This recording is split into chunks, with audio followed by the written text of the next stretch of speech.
दोस्तों ये जो वीडियो होने वाली है हमारे डायरेक्ट सेकंड ईयर इंजीनियरिंग के जो स्टूडेंट्स हैं जो डायरेक्ट सेकंड ईयर में आपका एडमिशन लेने जा रहे हैं उनके लिए वीडियो होने वाली है। हम जानते हैं कि आज आपका कैप राउंड 2 का जो ऑप्शन फॉर्म है वो स्टार्ट हो चुका है और इसी को नोट रख सकते हो। आज ये वीडियो आपके लिए लेके आया जा रहा है क्योंकि यहाँ पे जो आपका कैप 1 से लेकर कैप 2 के बीच का जो ड्यूरेशन था जहां पे आपका ऑप्शन फॉर्म आपका बंद हो गया था, अलॉटमेंट हो गई थी। अब इसके बीच में हमें बहुत सारे कॉल्स रिसीव हुए जिसमें कहीं ना कहीं बहुत सारे जो स्टूडेंट्स थे उन्होंने कुछ गलतियां कर दी थी, ठीक है, उन्होंने कुछ मिस्टेक कर दिया था जिसकी वजह से उनको कैप 1 में कुछ लोग डिस्क्वालीफाई हो रहे हैं या फिर उनको फर्स्ट प्रेफरेंस वाला कॉलेज अलॉट हुआ है। अब उनके पास ऑप्शन नहीं कि क्या करे वो, तो उसी को मद्देनजर रखते हुए आज हम ये वीडियो बनाए ताकि आप कैप 2 में ये चीज गलती ना करो और इस वीडियो को पूरा एंड तक सुनना ताकि आप जो है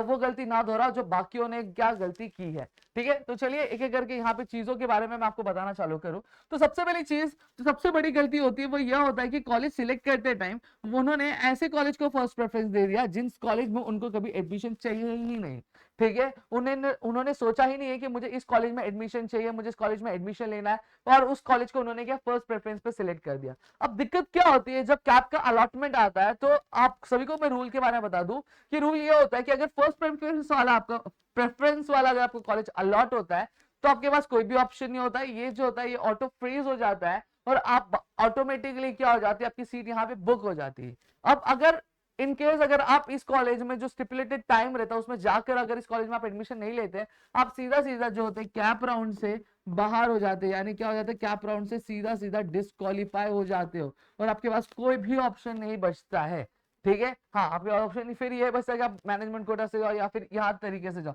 मतलब सीधी सीधी बात आप कैप राउंड से क्या हो जाता है डिस्क्वालीफाई हो जाते हैं। फिर वहीं पे अगर मैं दूसरी चीज की बात करूं तो ये होता है कि बहुत सारे हमारे दोस्त ऐसे थे जिनको कैप 1 में कॉलेज ही अलॉट नहीं हुआ। तो मैं आपको एक चीज बता दूं, कैप 1 में कॉलेज अलॉट ना होने का सबसे बड़ा रीजन यहाँ पे ये देखा जाता है कि उन्होंने कैप अलॉटमेंट के लिए यानी कैप राउंड के लिए जो ऑप्शन फॉर्म भरा था वो ऑप्शन फॉर्म भी ढंग से नहीं भरा था।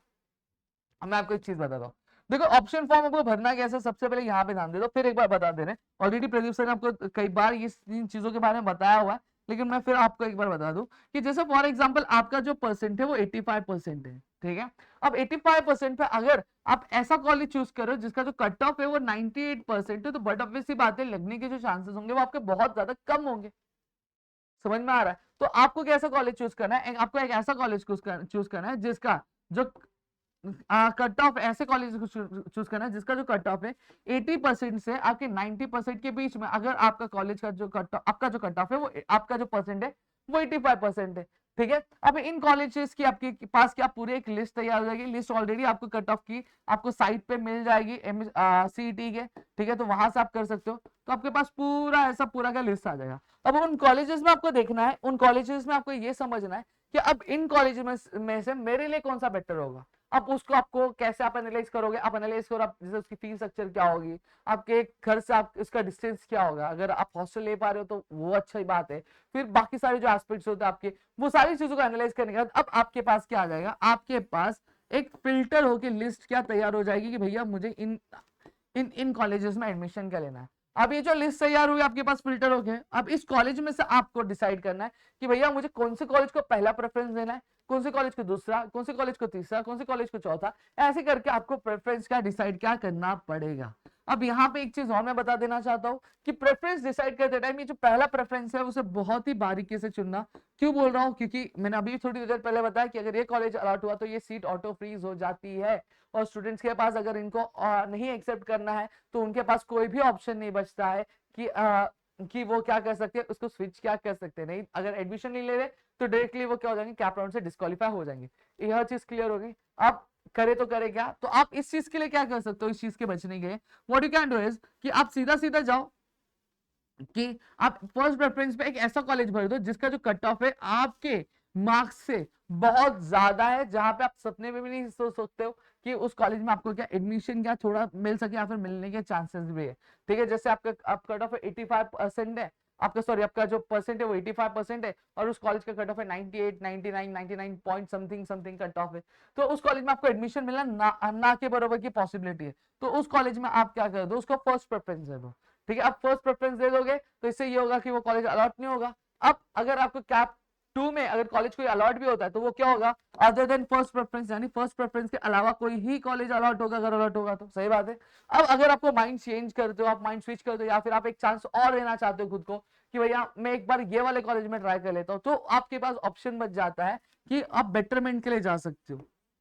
किसके लिए जा सकते हो, आप बेटरमेंट के लिए जा सकते हो, जिससे आपके पास एक कैप 2 में अलॉटेड कॉलेज भी रहेगा और साथ ही साथ आपका कैप 3 में भी क्या एक चांस का ले सकते हो कि आपको शायद आपका जो ड्रीम कॉलेज होगा या फिर आप जिस कॉलेज में एडमिशन लेना चाहते हैं वो कॉलेज में आपको एडमिशन क्या मिल जाए। दोस्तों समझ में आ गया, यह चीज क्लियर हो गई। अब तीसरी चीज यहाँ पे आपको मैं बता देना चाहता हूँ, जब कैप 2 अलॉट होता है, ठीक है, जब कभी भी कैप राउंड का अलॉटमेंट होता है तो अलॉटमेंट होने के बाद अब यहाँ पे हमारे पास कुछ कम ही टाइम बचता है। अब एक चीज और देखी गई कि बहुत सारे स्टूडेंट्स ऐसे थे जिन्होंने ये किया कि उनको कॉलेज तो अलॉट हुआ लेकिन उन्होंने अपना अकाउंट ही नहीं चेक किया, अपना लॉगिन ही नहीं चेक किया कि भैया मुझे कॉलेज अलॉट हुआ कि नहीं अलॉट हुआ। और फिर जब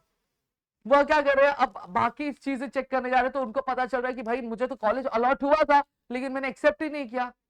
मैंने कुछ किया ही नहीं उसको भाई। तो उनके हाथ से, हालांकि वो दूसरे राउंड के लिए एलिजिबल तो होते लेकिन उनको जो कॉलेज चाहिए था वो देखा उन्होंने, उनको मिल भी गया, अलॉट भी हो गया, लेकिन भाई उन्होंने एक्सेप्ट ही नहीं किया। तो ये गलती भी होती है। तो अब जब कभी भी आपका अलॉटमेंट आता है तो उसको आप अच्छे से चेक कर लो कि भाई क्या मुझे कुछ अलॉट हुआ है कि नहीं अलॉट हुआ है, कि प्रॉपर्ली चीजें हुई है कि नहीं हुई, ये भी चीज आपको चेक कर लेनी चाहिए। और चौथी चीज ये मैं आपको बता देना चाहता हूँ कि चौथी चीज ये होती है कि आप जब आपको फॉर एग्जांपल अगर कैप 2 में अलॉटमेंट हो ही जाता है तो आपके सारे जो डॉक्यूमेंट्स होते हैं वो आपको रेडी रखनी है, प्लस आपको कॉलेज के लिए जो फाइनेंस वाले जो सपोर्ट चाहिए रहता है वो भी आप रेडी रखो। क्यों ये देखा ये जाता है कि बहुत सारे स्टूडेंट्स ऐसे भी, अभी एक बंदे का मुझे कॉल आया था जो हमारे मलाड में ही रहता है। अब उन्होंने कॉल किया, कॉल करके ये बोला कि सर मैं कैप 2 के लिए जा रहा हूँ क्योंकि मेरे पास ये डॉक्यूमेंट नहीं था तो वो डॉक्यूमेंट आने में मुझे टाइम लग रहा है। तो ये सारी दिक्कत भी होती है। तो आपसे मेरी रिक्वेस्ट है कि अगर आप डॉक्यूमेंट्स अरेंज कर पा रहे हो तो पहले से ही अरेंज करके रखो कि अगर आपको कोई कॉलेज अलॉट हो तो क्योंकि with in the period of time आपको उस कॉलेज में जाके ऑफलाइन विजिट करके आपको एडमिशन क्या कंफर्म करना पड़ता है। समझ में आ गया। तो ये कुछ चीजें थी जो मैंने आपको बताई, जो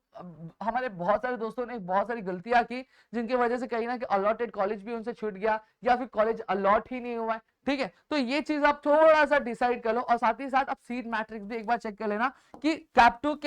1 के बाद कौन से कॉलेज में कितनी सीट बची हुई है और उस हिसाब से ही आप क्या करना, उस कॉलेज के लिए क्या अप्लाई करना। अब पता चला आप ऐसा कॉलेज भर रहे हो जहां पे कुछ सीट ही नहीं बची हुई है या फिर वो साल उसमें लिस्ट उसको इंक्लूड मत करना। आप सीट चेक करो, सीट मैट्रिक्स आप चेक करो कि सीट मैट्रिक्स आप चेक करो कि कौन से कॉलेज में अभी कितनी सीट बची हुई है, आपकी कैटेगरी वाइज कितनी सीट बची है, फिर उस हिसाब से आप क्या कर सकते हो, चीजों को फुलफिल क्या कर सकते हो। और मैं आपको एक चीज और बता दूं कि आपके जैसे ही आपके जो एडमिशन कंफर्म हो जाएंगे, आपके कॉलेजेस शुरू हो जाएंगे, तो यहाँ पे एक चीज और देखी जाएगी कि आपका जो सेमेस्टर एग्जामिनेशन होगा उसको आने में ज्यादा टाइम नहीं लगेगा। ठीक है, तो आपके लिए ये भी जरूरी बन जाता है कि आप प्रिपरेशन आपका जो है वो चालू रखिए। आप कौन से भी ब्रांच से बिलोंग करते हैं, अगर आप कौन से भी यूनिवर्सिटी से बिलोंग करते हैं तो मैं आपको बता दूं डिस्क्रिप्शन में आपको प्रदीप गिरी अकेडमी का एप्लीकेशन देखने मिलेगा। उस एप्लीकेशन पर अगर मैं बात करूं तो ऑलरेडी आपकी जो लेक्चर्स है वो आ रहे हैं, आप उसे ज्वाइन कर सकते हैं। यूट्यूब पे भी आपके लेक्चर्स आ रहे हैं, लेकिन हाँ बस यूट्यूब और एप्लीकेशन के लेक्चर्स में बहुत ज्यादा फर्क देखने मिलता है। यूट्यूब पे अगर मैं बात करूं तो क्वेश्चन उतने सॉल्व नहीं करवाए जाते हैं, वहीं एप्लीकेशन पे आपकी यूनिवर्सिटी वाइज आपके डिपार्टमेंट वाइज क्या क्वेश्चंस क्या सॉल्व क्या करवाए जाते हैं और ज्यादा क्वेश्चन सॉल्व करवाए जाते हैं कंपैरेटिवली अगर मैं बात करूं तो। ठीक है, आई होप आपको चीजें यहाँ पे क्लियर हो गई होंगी स्पष्ट तरीके से। और अगर चीज आपको क्लियर है तो प्लीज वीडियो को लाइक करिएगा, चैनल सब्सक्राइब नहीं किया तो चैनल को सब्सक्राइब करो, अपने दोस्तों शेयर करो ताकि ऐसे और कई सारे वीडियोस हम आपके लेकर आ सके आपके अपने प्रदीप गिरी अकेडमी पे। दोस्तों जय हिंद दोस्तों।